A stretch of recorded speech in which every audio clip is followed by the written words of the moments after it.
Joseph of Cupertino will rise to the very top of a large church, inside to the ceiling. Mm-hmm. He will go forwards and backwards, up several feet above the floor, like literally flying flat, backwards and forwards, sideways. Outdoors, there's one event which has been depicted in several paintings of Joseph of Cupertino, sees that these workmen are trying to erect a very large cross outdoors, and they're having trouble. It's too heavy. So he flies up, picks up the cross, and puts it in the hole they had dug for it. And this is one of the most oft-represented levitations of Joseph of Cupertino. All right, now to this surprising discovery that is defying the laws of science. Crowds are flocking to the small town of Gower, Missouri, to view a Catholic nun's body that appears to show no signs of decay. These saints' bodies never decomposed. Miracles or mysteries.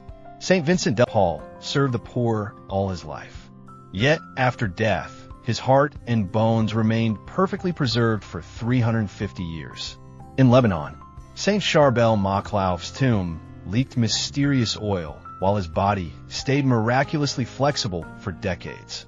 In Paris, St. Catherine Labour, who saw visions of the miraculous metal, rests perfectly intact, untouched since 1876. The demon-fighting cure of Ars, St. John Vianney, was exhumed to find his body showed no decay, as if heaven protected it. And St. Rita of Cassia, the saint of the impossible, her incorrupt body has amazed pilgrims since 1457. Science can't explain it, but faith understands holiness leaves its mark.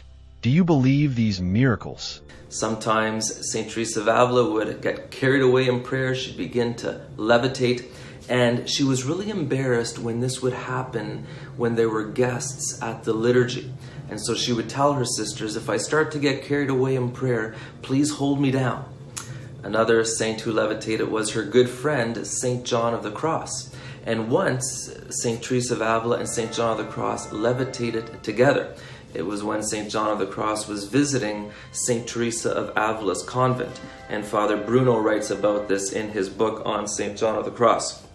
He says, on one occasion, it was the feast of the Most Holy Trinity. John of the Cross happened to be in the parlor. He was sitting in a chair, and on the other side of the grill, Teresa was sitting on a stool. He was speaking to her of the mystery of the Trinity, his favorite mystery, and his soul was plunged in that abyss of fire. The ardor of the Spirit seized his body, and as he held tightly to his chair, he was raised aloft until he touched the ceiling. Teresa of Jesus had been ravished by the same impetuous love. Sister Beatrice of Jesus, opening the door to give Teresa a message, was a witness of this rapture. Teresa of Avila, by way of apology, happily said, one cannot speak of God to Father John of the Cross, because he at once goes into an ecstasy and causes others to do the same. Levitation has been around since the beginning of human history, and most religious traditions, ancient religious traditions, believe in it. My name is Diana Pasolka. I am a professor at the University of North Carolina in Wilmington, and my field is Christian history, but levitation is actually a specialty of mine, and it occurs in almost every religious tradition around the world. There have been Buddhists who levitate. There have been people in the Hindu tradition known to have levitated, and it's absolutely accepted by the Catholic Church. There's a very famous saint, Joseph of Cupertino, who is an Italian priest who was known to have levitated. And I did go to the Vatican. I looked through his records, and there was a case where Joseph was in a church, and there were some Italian dignitaries there. And so it was kind of a big deal, and Joseph starts to fly up to the ceiling, okay? And so the parish priest, says something to one of the other young priests. The young priest grabs Joseph by the cassock and tries to hold on to him, but lo and behold, goes flying up to the top of the church with Joseph. So this is probably one of the funniest of Joseph's stories of flying up in the church.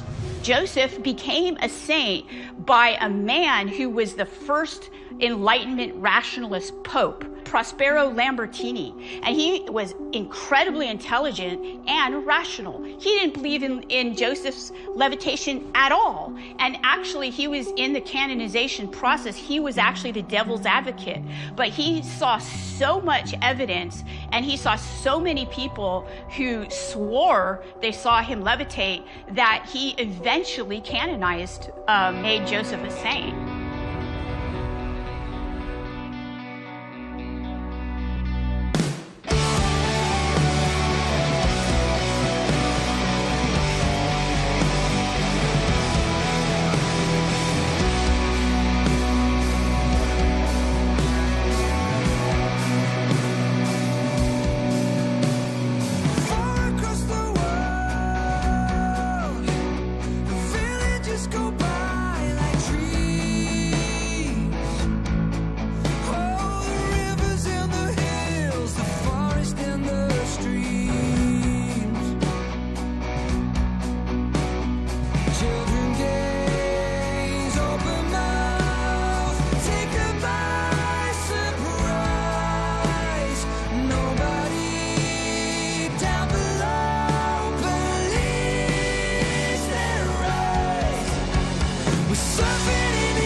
Welcome back to the channel. This is BTE TV, and I am Tony Jackson.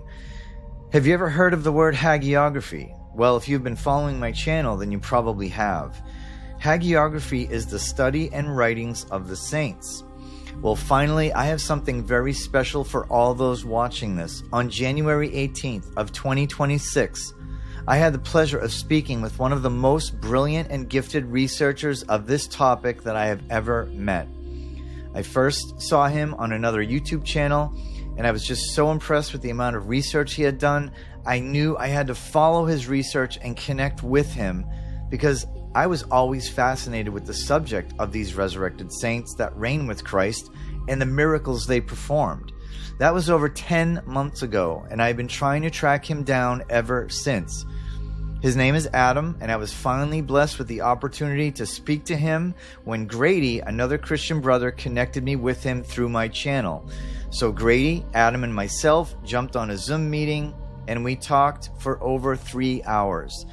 Therefore, I am going to have to cut this into 2 different videos, so be on the lookout for a part 2. Now, in this presentation, you will hear some absolutely incredible stories of the resurrected saints and the miracles they performed during the millennial reign of Jesus Christ. So get comfortable, open your mind, and get ready to step back in time and catch a glimpse of what life was like during the millennial reign and hear more about the saints who are responsible for the incredible infrastructure, free energy, and healing of the people during this time. Remember, there is a reason there are so many historically significant buildings, churches, and parks named after these saints.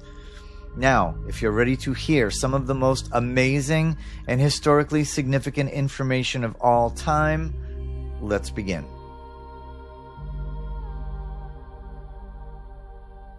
A quick summary of some questions that I know a lot of people want to know. And number one is let's try to keep it short because we could go on for hours on these subjects. And for myself, I'm so curious, like, right now, where are Jesus and the saints? Are they in different places? Are they in the North Pole? Are they, you know what I mean? What do you think? So I'll tell you this, tracking all the basically the accounts that talk about, the well-established accounts like St. Brendan, there's a couple other ones too. And all these other cultures talk about High Brazil in the north, like the land of the immortals, the land of the blessed, the land of Jesus. There's all these different labels, both on maps and in accounts, that there's something supernatural in the north, right? Now, the north may not be the center. It may be like, because, I don't know if you've seen the moon map, right? Yeah. Where the 4 quarters of the earth, maybe every couple thousand years, I think that habitable zone may move or whatever. Yeah. Yeah. So the north, the center of our realm might not be what we think it is, but I was fairly convinced that the heavenly city. Now there are some accounts. I don't think it's Baruch, but there's some other extra biblical texts that talk about it being hidden or in the hidden lands or something like that, right, for a period of time. There are some accounts that talk about like there was some sort of like land bridge or something, but that's like it went away for this short season. From what I've read, the heavenly city seems to be half in heaven and half like within our realm, right? So it's in both simultaneously. Okay. Whether or not it's in the north, I don't know.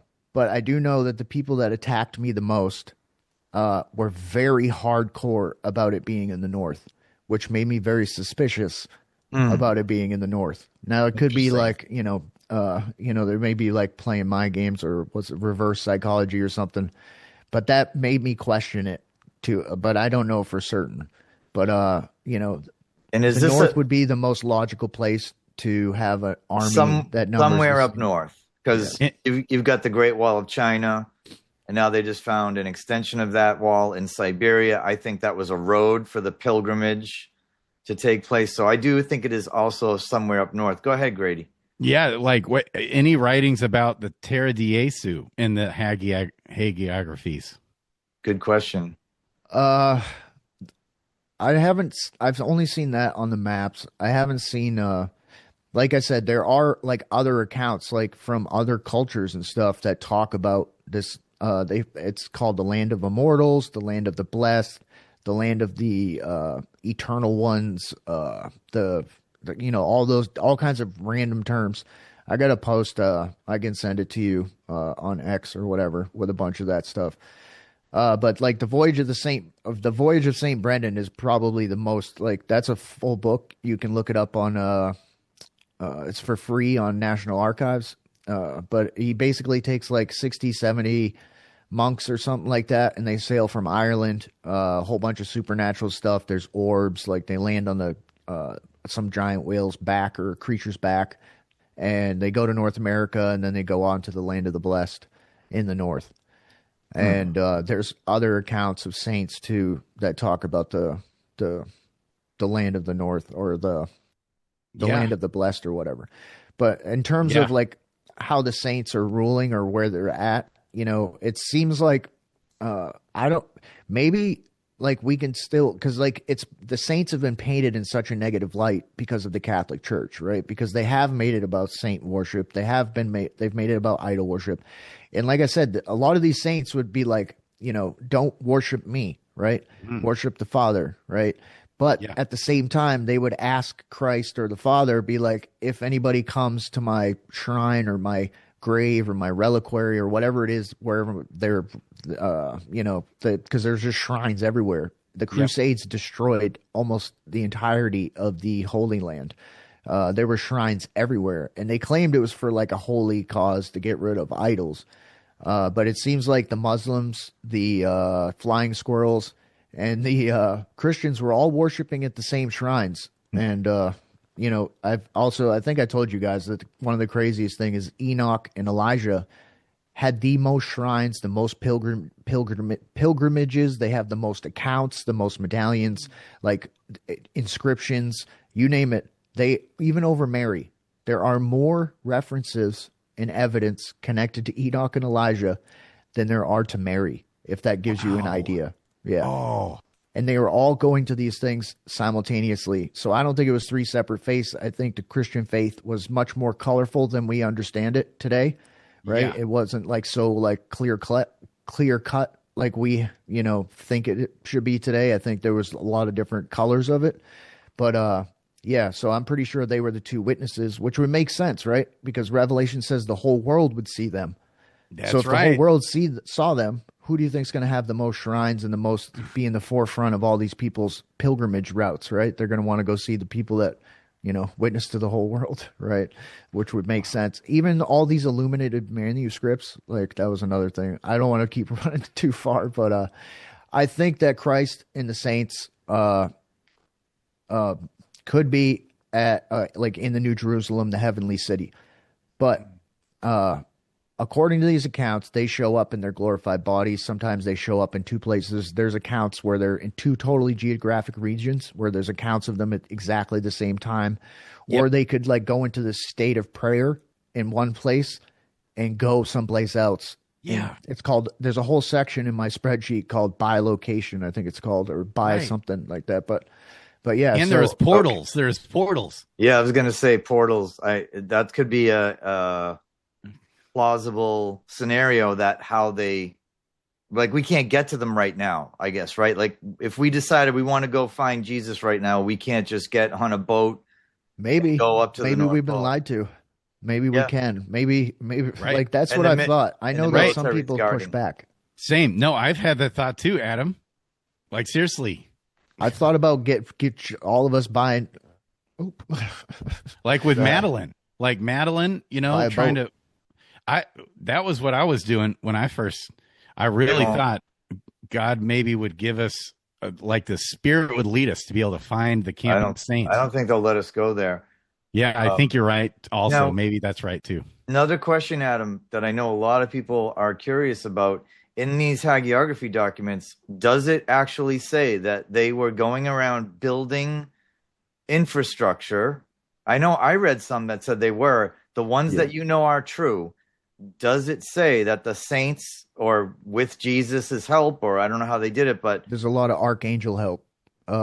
So my spreadsheet, right? So that one website from Oxford has, I think, like 8,000 separate entries. And the crazy thing is you can click on an entry and it'll have like sometimes up to 10 to 15 additional sources connected to it, like various books that have been written about it and all this other stuff. There are hundreds of accounts that say the church was destroyed during the final events, right? Say they built it up or something, and it was destroyed either then or when Satan got out. Because it seems like when Satan got out, he's been destroying stuff ever since, right? Right. And wars and various other means. Maybe they had some technology after the rain, right? We know they've hidden technology, but they'll find in the rubble, they'll find these inscriptions, and like so many. I don't want to give a percentage, but there's well over half of them have some sort of archangel or saint in the inscription. Okay. Or they'll say that's dedicated to them. Mm-hmm. Right. But maybe it's because, they helped build it. There are accounts though, where it does talk about, some of them where the church grew out of the ground or the building grew out of the ground, or they'll take anything that had survived the revelation events, the tribulation events, anything that survived structures or that used to be for idol worship or whatever, where they took and they either remodeled them or built on top of it. But you also have to understand you're dealing with translators today that have a personal opinion or perspective, right? Mm-hmm. Or an objective. Right. So quite frequently when you're reading the translation, right, there'll be an explanation, or they'll translate it in a certain way where like, oh, that couldn't be possible. That's what the word says, but they'll dispute what exactly the wording is, right? Yeah. To make it more logical or, more believable, right? Without the supernatural type stuff. But some of them are very clear that, they would go to sleep at night, they'd wake up and there'd be a large portion of the building built, right? And, or angels would show up, or saints could just move things around, or like form blocks out of whatever, or transform stone into something else, or you know what I mean? Yeah. So all right. So they were you're saying it actually says they were building, or like you just said, so they were building infrastructure. There's no question. Okay. A lot of them are very simple, and I don't know if that's the translator or whatever, you know what I mean? They will show the Greek and stuff, and you can try to put in AI and translate or whatever. Like the best thing is to like try to. I really barely can use AI to even get the official narrative anymore. Ever since I went public, it'll just straight up lie to me. You know, I can't even get it to put like a 10 name list in alphabetical order without it like just stopping halfway through or whatever. But like I said, there are. Let me go ahead and ask your question. I'm gonna just look up how many I got on this one list. Even in this book that I've been reading, the Irish saints from the 13th century, or the medieval Irish saints, it does say the guy, and just in the introduction, he says that these saints were known to be building churches and cathedrals.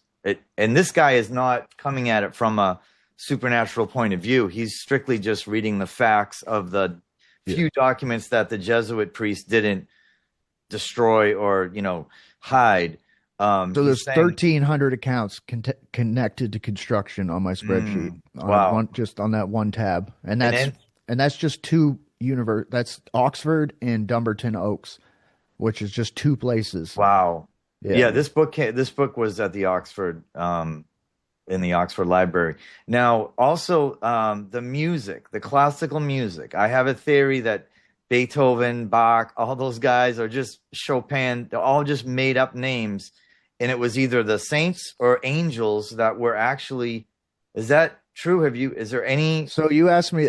I have not looked into this. I'm going to look into it because that's right. There's very few topics that I haven't like dug into.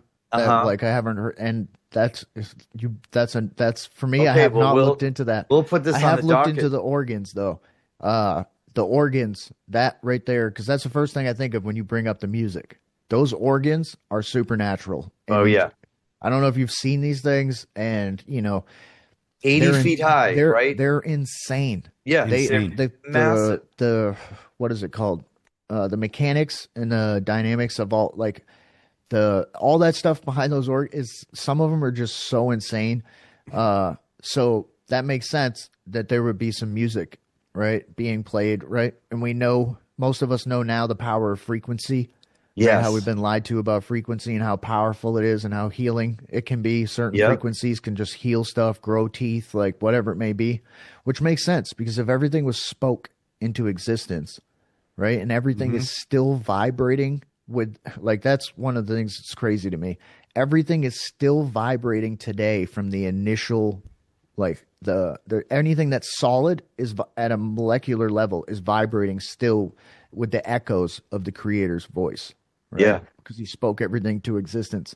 But like we said, the enemy can turn everything evil or twist it and make it bad, right? And with the frequencies, we know that these structures all have the cymatic symbols, right? All the windows are all these like specific cymatic symbols that, you play that frequency on the sand on the plate and it creates that shape. All the windows, the structures. So it makes sense that like these were healing centers of some sort, and like that music was designed to be healing and those frequencies, right? Because we're talking about thousands of years of broken humanity needing healing. And plus they went through some pretty severe events, right? Because it says nobody will ever go through like that, something that bad again, right? That they went through in tribulation.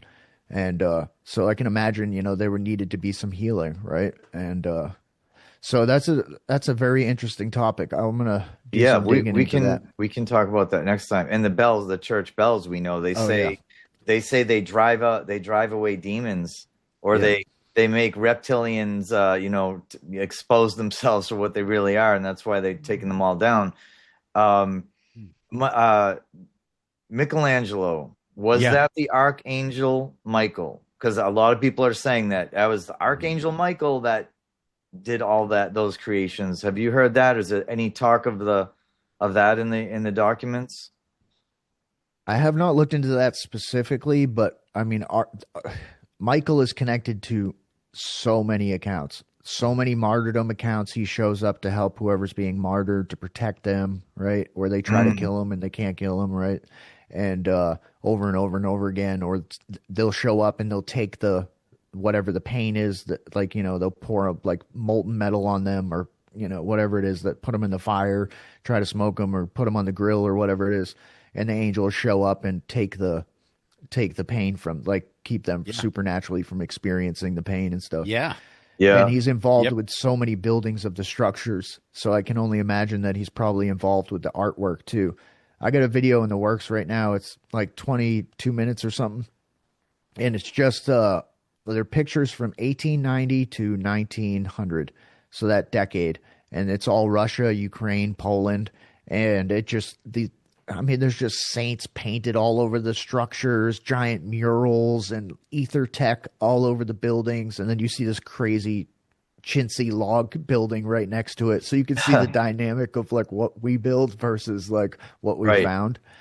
You were talking about the music. I think a lot of what the enemy has given himself credit for and his club members over the years was all mostly stolen or acquired or, found.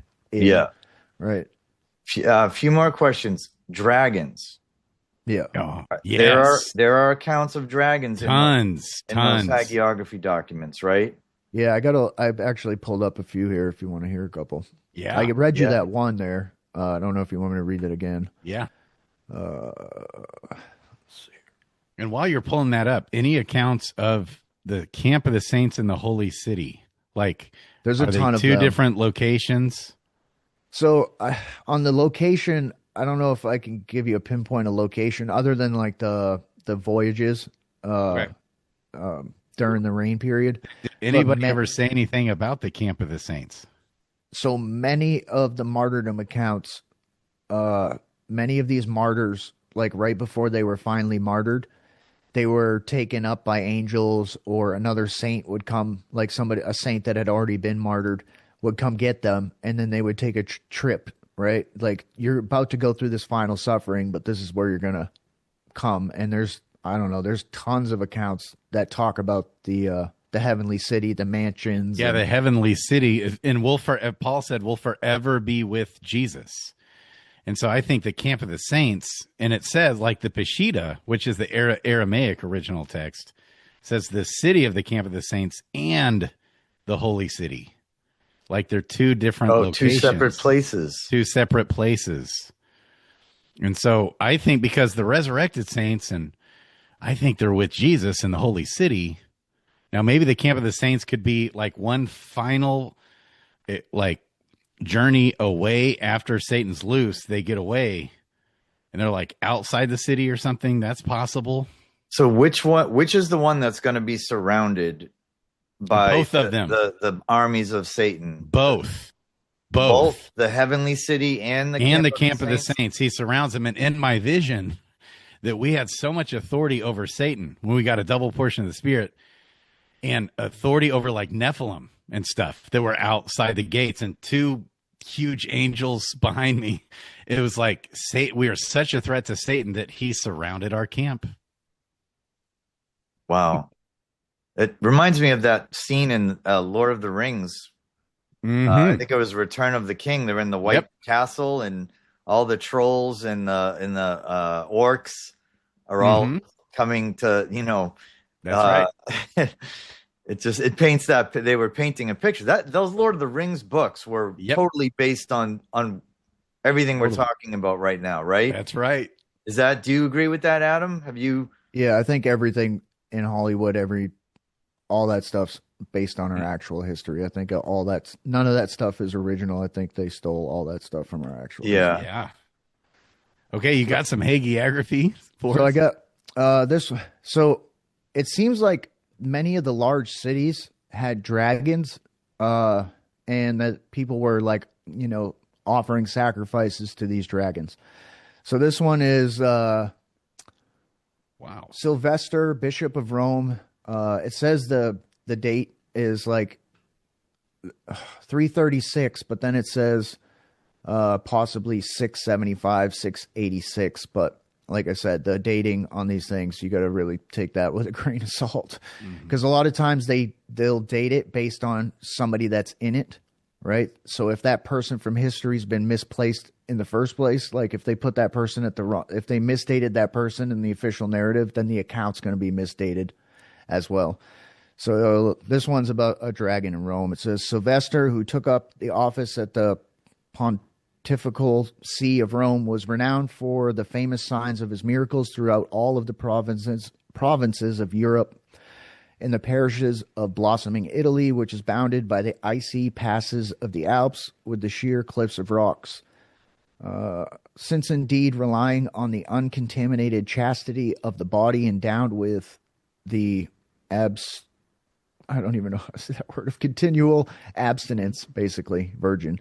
He is said to have gone down inside through the 100 steps of its den to the lethal dragon of Rome, lurking in the secret cavern of the crypt, which, fouling the air with its poisonous maw and the pestilent exhalation of its breath, was fiercely molesting the general populace. Sylvester punished forever this very monster of amazing size, to which the beguiled heathenism of the pagans offered up the pollution of idolatrous sacrifice in order to appease. Basically, they were feeding it people in order to appease the insanity of its fury, with the chastisement of the perpetual revenge constricting the dragon with an inextricable collar. And so he reformed Rome, the worshipper of deceitful idolatry, from the fatal practice of offering victims by his evangelical declarations and by miracles of equal luminosity. Wow. Who wrote that one? So this one, Aldhelm. It's on his. Okay. It's he wrote a thing on virginity. So he basically wrote as an exemplary virgin who, among other acts, was instrumental in the foundation of Constantinople, where there are many temples built in honor of the saints. Written in Latin, southern Britain, for the nuns at the monastery at Barking, southeast Britain. Interesting, man. So crazy. Okay, Tony, you have more questions. Yeah, okay. The maps, some of the old maps. How do they make those maps? Because when I look at those and I'm trying to think of, there's a guy in a boat and he's using cartography. Balloons. It was balloons? Balloons or airships. I don't know. I just found a book on Google Books or whatever it is, where they have free books.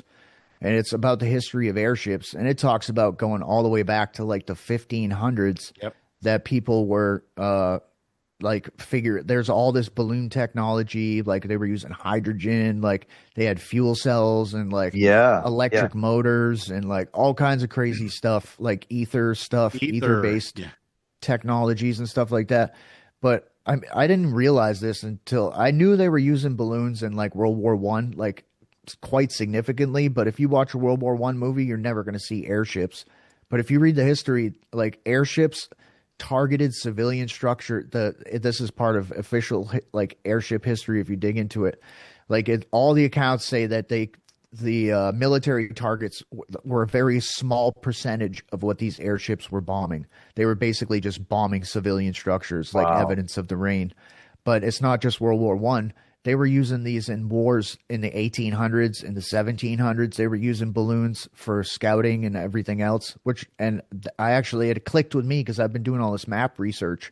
And I'm like, now I understand why they have these perfect bird's eye view maps, right? Mm-hmm. And I think a lot of the maps too, they call it the age of exploration, and they say thousands, tens of thousands of these maps. Like I try to encourage people to get into the archives. I think it's revelation of the method. They're digitizing thousands of these documents. Every single museum, every single university, every single old church has a digital library now. And but they don't tell anybody that they're on there.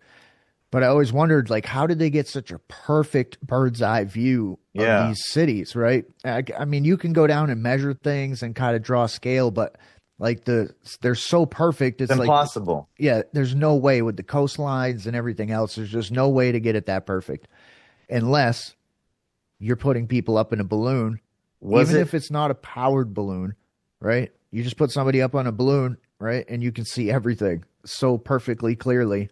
Even if you just leave it on a tether, right? You raise somebody up. But I mean, it goes back to easily the 1500s. But I think many of these maps were stolen.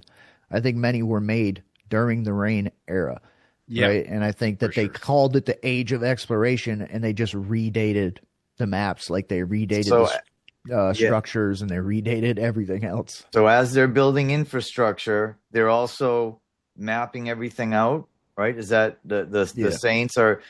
Were the saints? It might sound crazy. Were they flying? Were the saints flying? Maybe doing these maps? Yeah, they're, or like I said, like before the airships. flying miracles are well established in the Catholic Church. These are like actual certified saints, you know, with documentation, with like chains of, you know, people. They might not have some of the original documents, but like it'll be passed down from like a reputable church leader to reputable church leader or theologian or whatever it is, historian. And I can only imagine the awesome maps they would have had. And just imagine like a time of peace where the golden rule is followed in a benevolent government that actually is loving and caring. And so just imagine the businesses that follow the golden rule. And so all the trade routes and all they were going up to the Feast of Tabernacles, and like all the maps and all the connections everybody was making. I can just imagine the countless maps and map making. And in terms of the dragons and stuff, females were killing it. Female saints, the ones that remain virgins, that, you know, gave up, you know, marriage and everything else, and remained virgins and didn't give up their faith. There's so many accounts of female saints slaying dragons. Like I don't. That's out of Lord of the Rings too. In the Return of the King movie, it's that I forget her name. She had blonde hair. Yep. And she killed the one of the riders, one of the the ring wraiths. Yeah, the ring wraith. She killed him on he was on the back of some dragon. And she killed the dragon. She cut its head off or something, right? I forget. She did. Yeah. So yeah, they are telling us. So they know all this stuff. Yeah. Right. So they're probably fallen angels. Like I'm talking the people at the top. Are they fallen angels, right? I think that the enemy got out, and I think that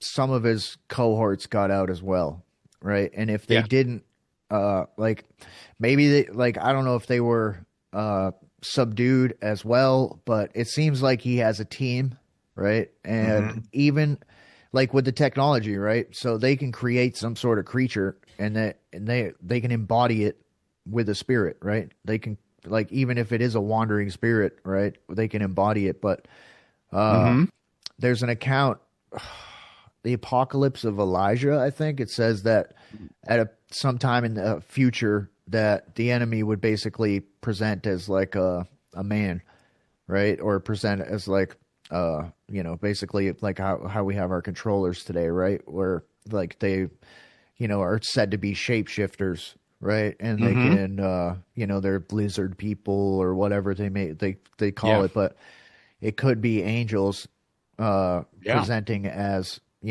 humans or whatever, supernatural, Yeah, could Trump be Lucifer and also Elvis?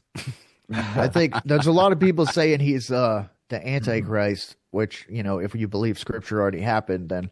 But the thing, what I try to tell my futurist brethren, I said, we believe the same events are coming that you do. We just believe it's a mockery, a copy, like a sequel, right? It's not the first time, right?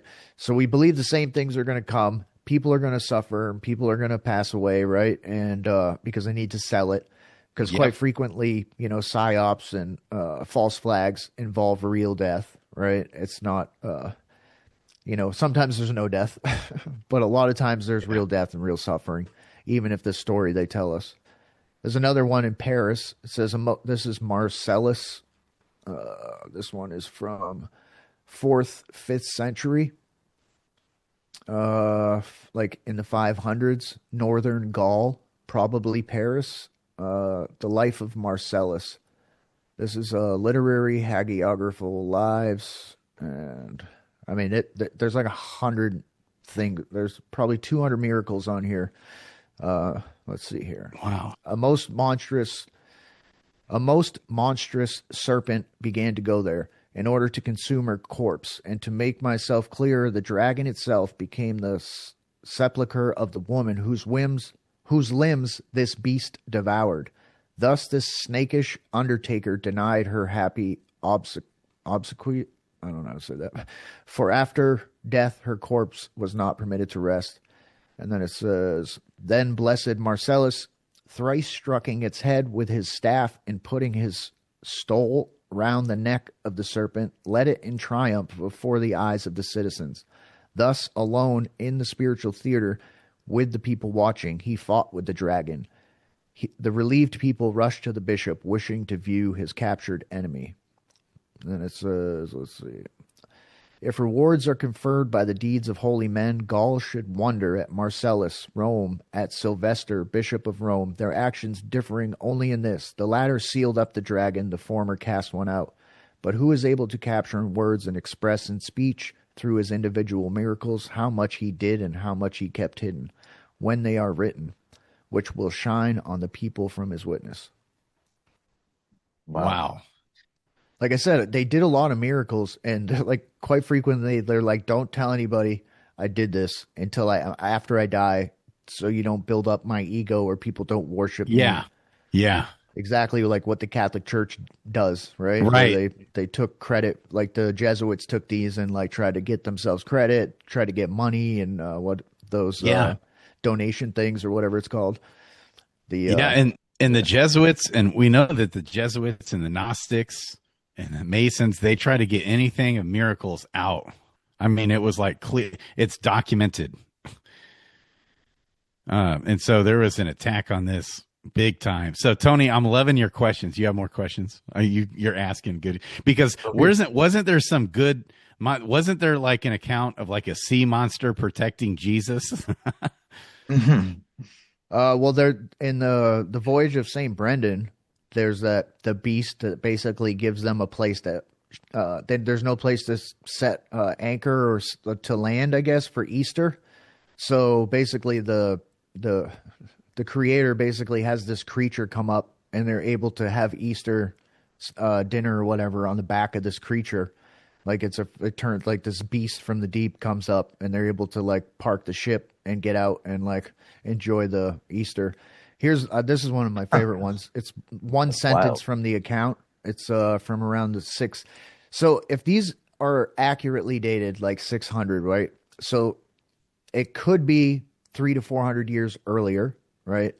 But it seems to be after the tribulation events. So it seems like after the tribulation events, saints were going around and cleaning up what was left, right? Dragons and stuff that people were sacrificing people to, and beasts, right? You see all these, if you look into the bestiaries, there's all these crazy creatures and stuff like that.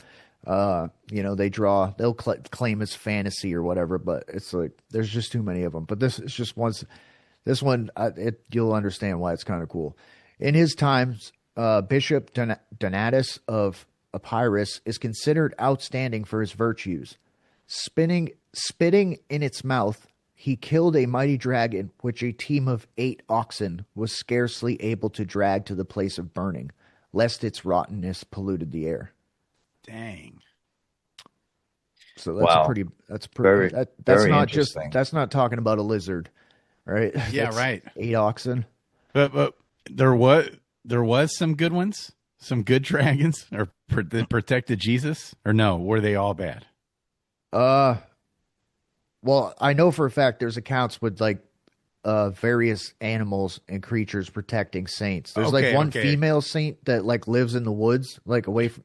That's one of the like main things, right? You see, when you look around at all these old world structures, you'll see some of them are built like in the top of like a mountain, like away from like, you have to walk up this crazy ladder to get up it, or it's out in the middle of the ocean on top of this giant like jutting out rock or something, right?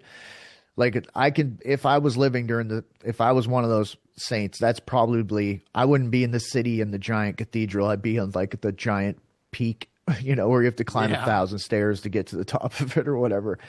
But this one female saint, she had like, it reminds you of like kind of like not like Snow White, but like a fairy tale where like she's in the woods and she has a bear, right? She saves like a bear, and like all the animals come to her rescue, or like if somebody's praying within her vicinity, or she hears somebody's prayer or whatever, like she'll send an animal to do whatever miracle for that person. And Wow. like Saint Francis of Assisi, he's one of the most famous saints. He would like, the story goes that he would go like neck deep in the freezing ocean all night to pray, right? And then he would come out and the otters and the seals would come up and dry him off and like keep him warm. And he would talk to the ravens. There's a lot of talking to ravens, which reminds me of Game of Thrones as well. Yeah. You know what I mean? They get the ravens. But so animals are special. Animals are probably more special than some people think they are, right? Yeah. Mm-hmm. I think that you know, the way that I look at it, right? I always look at them objectively, but I know the entire narrative I've been told, right, about the corrupt 1,000-year-old corrupt Catholic Church, and it was the Dark Ages, right? I know every bit of that is a lie. I know they made up civilizations, they've made up wars, they've made up all this stuff. So when I read something that, like, through the lens of Scripture, doesn't go against Scripture, right? It actually matches exactly what Scripture said would happen. I'm more apt or inclined to believe it, right? I'm not going to put my entire faith in that, like, one account. But when you read, like, tens of thousands of these things all saying the same thing, it's either thousands of years of Christian liars, which doesn't bode very well for the church, right? And it's not just the people writing the accounts, the people collecting them, right? And the people passing them down are all lying and exaggerating as well. There's just too many of them for it to be a coincidence. Why? Like, and the fact that they're like, they've done so much to hide them and erase them, even though because it's like Scripture, right? Satan can't erase Scripture. He can't delete it from history. He can't erase it, the evidence of it. But what he can do is, you know, put a bunch of it in tunnels if he can, but then he can mess with the translations, right? He can mess with what gets released. He can mess with like all these different things, right? And, or all that's apocrypha, or that's pseudepigrapha, right? That's, we don't know who wrote that. That's not unverified. Right. So they can they can corrupt it and muddy the waters. And I'm telling you, I have researched a nauseating amount of topics in the last, since 2017. Before 2017, I knew all the official narratives. Like I knew like Fox's Book of Martyrs, which is like that book right there. I mean, it's like these people are just singing hymns while they're burnt alive. I recommend that's like where everybody start when it comes to like martyrs, is Fox's Book of Martyrs. It's one of the most famous books, but he just goes through all the early martyrs, right? And these are like well-established martyrdoms and stuff. And, you know, the witnesses say like they were just smiling, singing hymns while they're getting burnt alive. You know what I mean? And like nothing, and just crazy stuff where they were loving their enemies and not showing any lack of faith or love or, you know, stuff like that. But I mean, it's just, for me, this is the most complicated topic I've ever researched by far.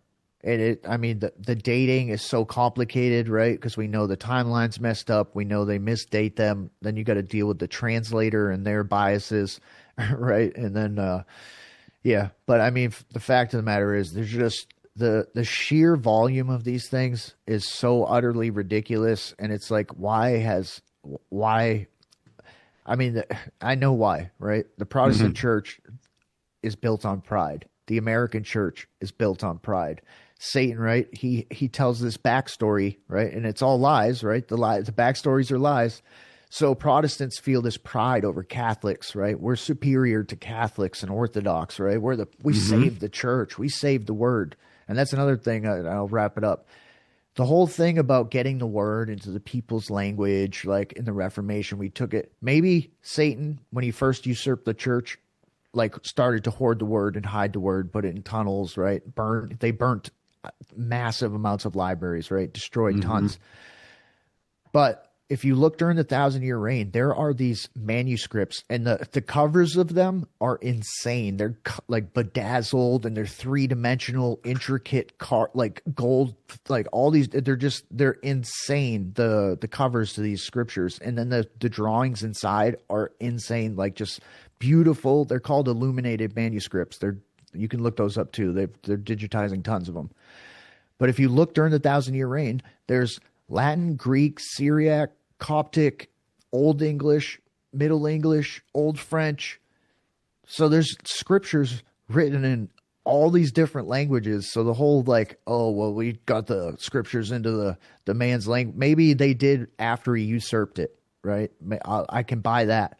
Maybe he usurped it, hid the scriptures, and then to paint this whole narrative to build a whole church on pride. The same way with the American church. Did you see Tyler Wood's video on that where he read an account and the AI was still reading the original translation of something? I forgot what it was now. And it talks all about Satan being loose and little season in the millennial reign. But in the new account of it, the Martyr's Mirror is what it is. But the new account of Martyr's Mirror, it took all that out. You know that I've been doing research into this with the biblical cosmology at the same time. Yeah. All these Reformation teachers, all like Martin Luther, Calvin, all these Zwingli, I don't know how to pronounce it.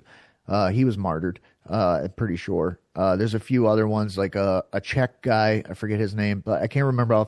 All of these Reformation teachers, either Satan is out. Now, they thought it was the papal. They thought that was the beast, the Antichrist, or whatever.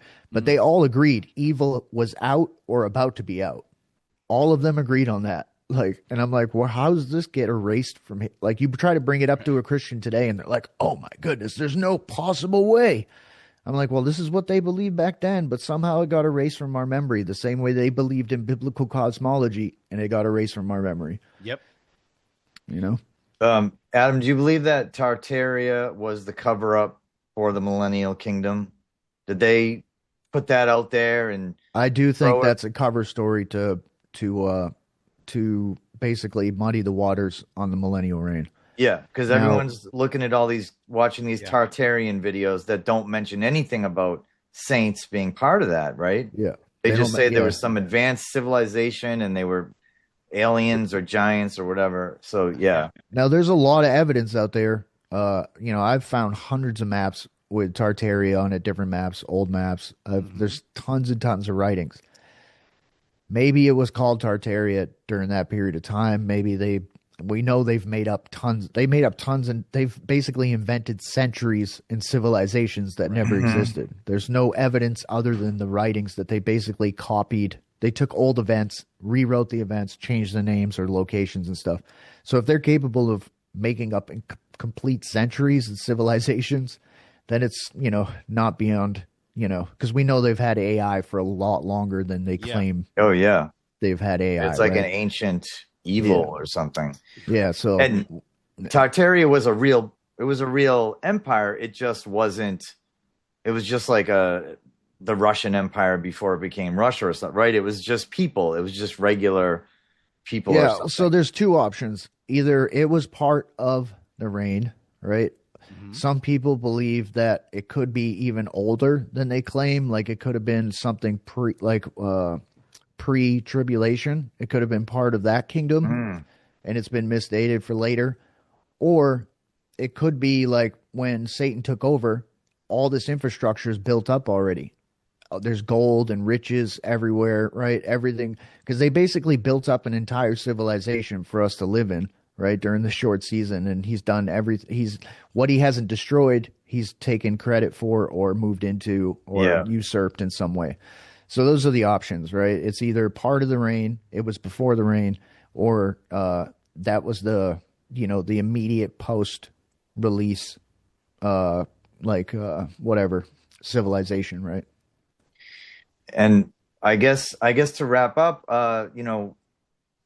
as far as like compiling this information, what are your plans? Do you have plans to release a final, I don't know, summary of all the stuff that you compiled? Like, are you writing a book?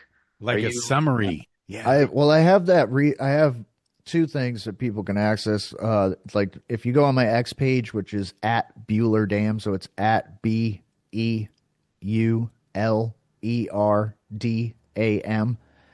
The first post on there is my short season research thing. It's like hundreds of pages. It has everything from wild speculation to like every scripture, both canon and non, that talks about the millennial reign. Short season talks about the differences in all the different eschatologies, the different future predictions for the different eschatologies, like what futurists think and everybody else. and the differences between the short season. I did an entire thing on manuscripts. I did an entire thing on potential agents of the enemy and deception when he got released.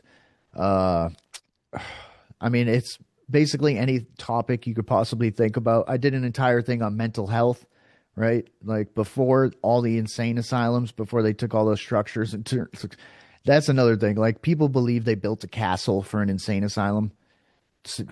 Okay, right? Give me a break. Crazy. You're not going to build a giant castle to put like fancy castle to put prisoners or insane asylum people or orphan children. Maybe the orphan children if you have like a really big heart, but it just logically it doesn't make sense because you would think, well, we could just spend the money on the orphans instead of building this gigantic castle to put them in. Right. But before that, like during the millennial reign period, it seems like everybody was well aware that mental health stuff was demonic and supernatural in nature. And guess what? You went to a saint to either like be treated for the demon, to be healed, or if you were possessed or whatever, because there's tons of accounts where they're casting out demons. And I mean, there's like one, there's one during saint the millennial reign. During the millennial reign. Yeah. So the whole mental health changed very quickly when Satan got out. It went from a supernatural thing to right? Because they paint today. They're like, oh, we don't have insane asylums, like mental institutions anymore. Well, I did some statistic checking, and it turns out that the exact number of people that are no longer in insane asylums, the exact number of people, there's that many more in prison with mental health issues. So they paint it as we're more civilized, right? We've got all this mental health. We figured out all these diagnoses, and we've just, you know, again, it's part of erasing the supernatural, right? Plus, we can go to the satanic medical industry and take all their poisons and pay their therapist. We can go to anybody but the creator for, you know, for our help and healing. But it seems like everybody was well aware that it was a supernatural, all that stuff was supernatural. So there were demons still here, and there were there Nephilim? Were there evil like giants? There were giants clearly because they have a lot of big doors. But I think the patriarchs, according to most of the accounts and stuff, everybody was bigger.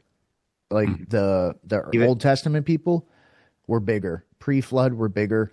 And then we over generations, like Second Esdras actually talks about this, having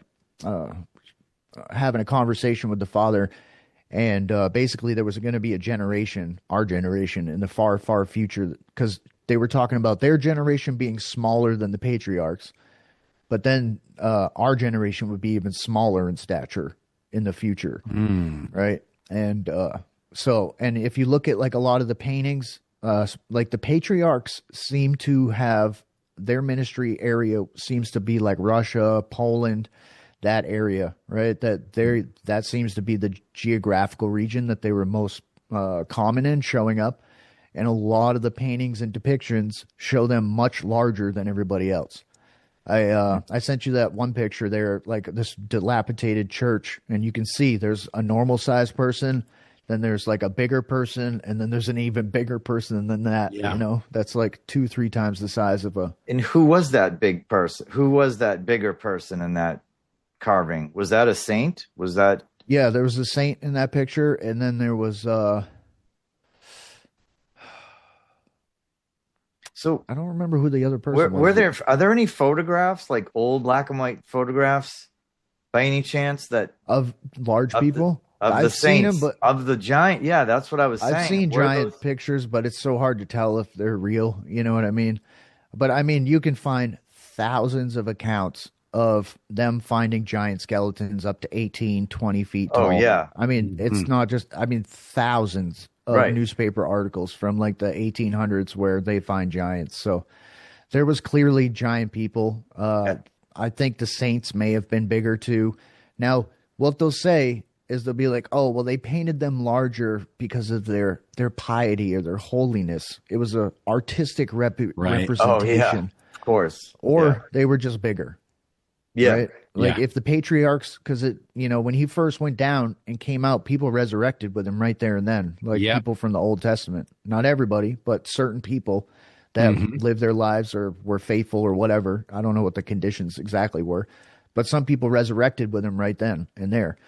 So if the patriarchs were larger, right, to begin with. Evidence with the doors and the locks way up high, Plus the Roman history, it says it would be like the days of Noah.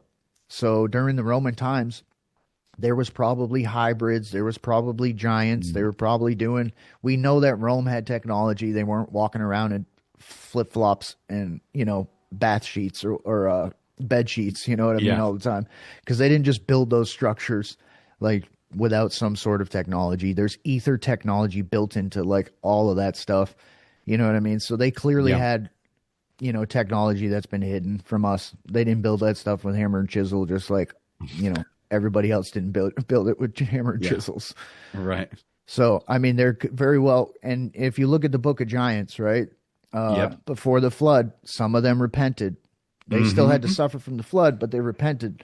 So there's a chance that potentially, some large people, giant people may have repented, or gotten salvation. Yeah. Because if it was like the days of Noah, then there was probably giants, right? Saint Christopher, right? Anything on Saint Christopher? I have a whole ton. There's so much on Saint Christopher. I mean, it's insane how many, they're all over the place. It's not just one geographical region. It is all over the place. There's depictions of, and then there's the dog-headed saint. There's tons and tons and tons of. Saint Christopher was dog-headed like Canaanite. Right? Yeah, so there's two. I don't know if it's the same person. I don't know if he was a giant dog or if he was just a giant.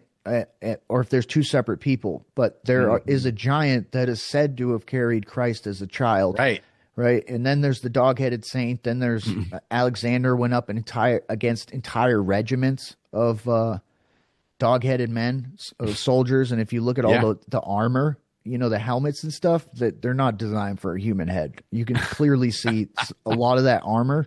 Because if you can see modern people put on that ancient armor and it just looks hard R word, it just looks, it doesn't make sense. But if you had a dog head or a monkey head or some sort of Nephilim type head, right?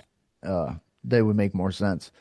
But there's also these books in the archives that are just hundreds of pages long, right? Where they're going around and documenting, and all these books talk about dog-headed men, the Blimies, which I think there's a possibility that when this Galactic Federation thing shows up, that there's going to be all these different creatures we see on the old maps that are in the extended lands, the far lands. I think there's a potential that we might see some of them again. Yeah, they were in my vision too. Oh, wow. Really? Yeah, big time. So we had such authority over Satan, and there was Nephilim and giants around our camp, and we just had authority over them. They ran. There's angels guarding the gates, and then we were just such a threat to Satan that he surrounded our camp. Wow. And it's I think I was in the spirit, man. It was crazy. Yeah. Wow. Well, and we have no agenda. We're just out there loving one another and not doing anything, but we just had authority over Satan. And I had a little bit different of a camp. I know. How long have we been going now? Well, don't even want to know. I just it's I've enjoyed every minute of it, though. I really have. Right. And so, Tony, what we could do is call this the laying the groundwork for hagiographies, and then the next 1 and 2 and 3 and 4 and 5 that we do, like you said, we could have them up on the screen, and we could just question them. And So you asked about a book. I had written about 4 chapters, and then I just put all my research out. I tried to put it in some legible type of understandable sections and chronograph, some sort of order that other people can understand, because my brain organizes things differently than other people's. But like I said, that research document's pinned to my X profile, and then in the comments is the Saints spreadsheet.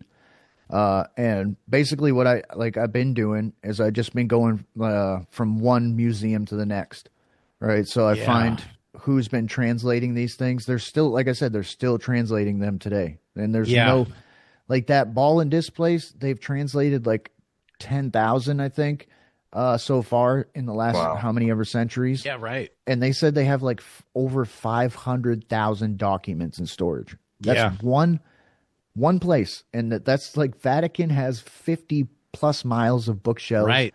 Every single university, every museum, and every old church all has a back room, tunnel, or a vault full of documents from our past. And many of them are digitizing tons and tons of them. So right. And so Adam and Tony, when we were talking on the phone the other night, it was like the Spirit said, we need to get the hagiographies out there, like show them on the screen, and we just need to do some videos. Where I opened up a Dropbox today. I didn't put anything in it yet, but because I was just trying to sort through everything. No, but I'll start putting stuff in there. Well, you'll be able to share your screen. You can just you could just share your screen, Adam. I think that's a great idea, Grady. I think we should have the stuff up there, and Adam, you can kind of go through and highlight and actually show people what you're reading. Just highlight specific areas of importance, and I think that'd be great. And Tony and I will ask questions. And so if you go to the spreadsheet and you just do the find thing, like where you can type in find a word, it'll search the entire spreadsheet. So like you could type in dragon, or if you type in like Antichrist or Jerusalem, it'll show you all the different accounts. Okay. And Tony, I text you his Twitter so you can have it, because you said you have it pinned to your Twitter account, right? Yeah, it'll be the first. There's like it has my profile, like the description. Then right underneath that is the first post. You'll see it says for anybody interested in my research, and then if you click on that, in the comments, the first comment should be the Saints spreadsheet or whatever. In the comments, okay. But I've been just like I said, I just finished Dumbarton Oaks. Dumbarton Oaks had. How many was it? I don't know. It was like 300, maybe 400 accounts or something like that. And I just went through all theirs, all the ones that they have translated or whatever. So I just added those. And then there's the one from the Oxford thing that I've broken up. And then there's a whole nother section with all these different books I found in the archives for free, English. You know what I mean? Because people were like complaining that they couldn't translate it. So I have all English translations. They're all free. You don't have to, nothing's behind a paywall. You can go to the archive. You can download it or read it or whatever it is, or whatever library is in. And those are like the Voyage of St. Brendan and like all these different Legend of the Saints. And then there's all the books that are just about hagiographies that break down like how they, academically scrutinize and put them in, because there's legendary, there's, martyrdom accounts. There's, I can't think of the words right now, but anyways, one of like an idea for a future episode. So I have a few sections on there. All right. So one section is basically, letters and writings, from back in the day that talk about like the nature of miracles. Right. So, the people that were mostly attacking the stories of the saints and the miracles of the saints and the practices that they were, because these relics, right? If there was blood on something from the martyr, even the church fathers, the people that are well respected in church history, say you can't deny the miracles that happen when people touch these things or come into the presence of the places where they were martyred, or something they touched, something they were wearing, or whatever it may be. And so there's like a whole section on debating, and it's a lot of pagans like discrediting what was happening with the saints and the miracles and the pagan, and there's basically Christians like defending all the miracles and defending what they were doing. But there's all these writings where people discuss the nature of the miracles, like how are they doing these miracles? Are they showing up in person? Is it their glorified body? Is it in spirit? Or you know what I mean? So yeah. Well, we can do like specific episodes on those if you want. Yeah, different topics. Yeah. Break it out into dragons. We could do one on dragons. I know Grady's excited about the dragons, like I am. Who dragons wouldn't be, right? Who wouldn't dragons care about that? So, guys, I could go on for another 5 hours. I really could. Both of you guys, I love both of you guys, and I'm so honored and blessed to have had the time with you guys. Grady, thank you for setting this up and putting me kind of like in touch with Adam. And just, I think we were all kind of meant to unite together and get this information out. I really do feel that. And Adam, thank you again for sharing this information. I know you put a lot of time into this, and for you to come out and put this stuff out there for free and not selling books and whatever, I think that's just, admirable. And I think you are doing God's work. Guys, I'll just say any parting words before we leave. I love you guys, and I agree. I think God's called us to do this. I'm very thankful for you guys because, I've been at it alone for a minute, you know what I mean? And it's good to have other people that are as excited about this and see the importance of it, you know what I mean? Because what's one of the main questions that people, or statements they say, well, if it already happened, where's the evidence? Exactly. Where's the writings? Where's the proof, right? Well, there's tens of thousands, if not hundreds of thousands of accounts of just the mundane ones. There's like one guy that was like specialized in healing testicles. There's like 200 miracles. Like if you had a testicle issue or a hernia issue or something like that, you went to this saint and he has like, there's 200 recorded miracles where, he dealt with that. If you were not attracted to your wife anymore, right, he could supernaturally make you attracted to your wife so you could stay together. Like anything that you needed, you went to a saint. And that's why they call it the cult of saints. Yeah. And they were gathering all these word of mouth stories, right, towards the end, right, because people were like, well, we had this saint for our region and he healed this, he did that, he did whatever. But they basically, even the mundane accounts where it's just very simple stuff like that, like that's exactly what scripture said would happen. You know what I mean? So I believe it. Yeah. Well, this is amazing. I'm so excited to do this again, guys. And again, thank you both for being here. And I think this was great. And I just want to say, people watching this, thank you for sticking around and watching this. And we will be back. And maybe next time we'll have someone else with us. Who knows? Maybe this is just going to keep growing. And so again, thank you, Grady. Thank you, Adam, and thank you for everyone who's watching. God bless you all, and good night.